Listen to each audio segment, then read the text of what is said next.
अस्सलाम वालेकुम दोस्तों, आज तव्हांखे ज़बरदस्त एक नई अपडेट ॾींदा हलूं तकरार ड्रामे के बारे में। इन खे वीडियो के लाज़मी ॾिसजो, आख़िर ताईं ॾिसजो। छा वाकई हाणे जेको आहे मूसा जे मुक़ाबले में असद कुरैशी ईंदो, उहो बि नवाब खान जो दोस्त या भाउ या मिट थी करे ईंदो?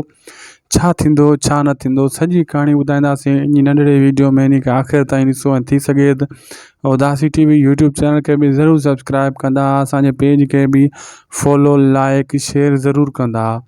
दोस्तों, हर माण्हू इहो कमेंट करे रहियो आहे असद कुरैशी कंहिंजे बारे में मतिलबु ईंदो, कंहिंजो दोस्त थी ईंदो, कंहिंजो दुश्मन थी ईंदो। दोस्तों, तव्हांखे ॿुधायूं असद कुरैशी जी एंट्री फ़िलहाल देरि आहे, ऐं जॾहिं एंट्री थींदी थी सघे थो त हू नवाब खान जी तरफ़ां अचे, थी सघे थो। पक नथा ॾियूं तव्हांखे असां, जेके असांजे हिसाब सां अपडेट अची रही आहे त हू नवाब खान जो दोस्त या मतिलबु वॾेरो या कुझु अहिड़ो थी करे अची सघे थो। ऐं मसइलो इहो आहे त मीर ऐं मूसा जॾहिं हिकु थी विया आहिनि ऐं सिंजावल बि, ऐं इन्हनि जी ताक़त ॿीणी थी वेंदी। इन ताक़त खे मुक़ाबिलो करण जे लाइ वक़्तु हिकिड़ो काफ़ी न आहे, ऐं इन जे मुक़ाबले में थी सघे थो नवाब खान असद कुरैशी जी एंट्री हणाए।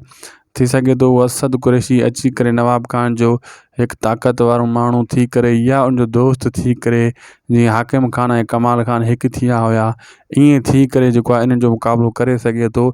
लेकिन इहा 50% ॻाल्हि आहे। तव्हां सुभाणे मथां ईअं चयो, तव्हां ईअं बयानु ॾिनो हुयो, लेकिन असांजी जो अपडेट जेका आहे अंदाज़े जे हिसाब सां, अपडेट जे हिसाब सां तव्हांखे हीअ ॻाल्हि करे रहिया आहियूं। छाजे करे असद कुरैशी जॾहिं एंट्री थींदी वरी तव्हांखे असां अपडेट ॾींदासीं उन खां पहिरियां ई। लेकिन अञा पूरी उनजी किरदार जी अञा ताईं कंहिंखे बि ख़बर न पई आहे, मालिक खां सवाइ। छाजे करे जीअं अपडेट पकी वरी अची वेंदी, उहा बि तव्हांजे आॾो पेश कंदासीं। ऐं दोस्त घड़ी घड़ी मैसेज करे रहिया आहिनि, तॾहिं असांखे अपडेट ॾियणी पइजी वई। अंदाज़ो ईअं लॻे थो त असद कुरैशी नवाब खान जी तरफ़ां अची सघे थो। ठीकु आहे दोस्तों, ख़ुदा हाफ़िज़।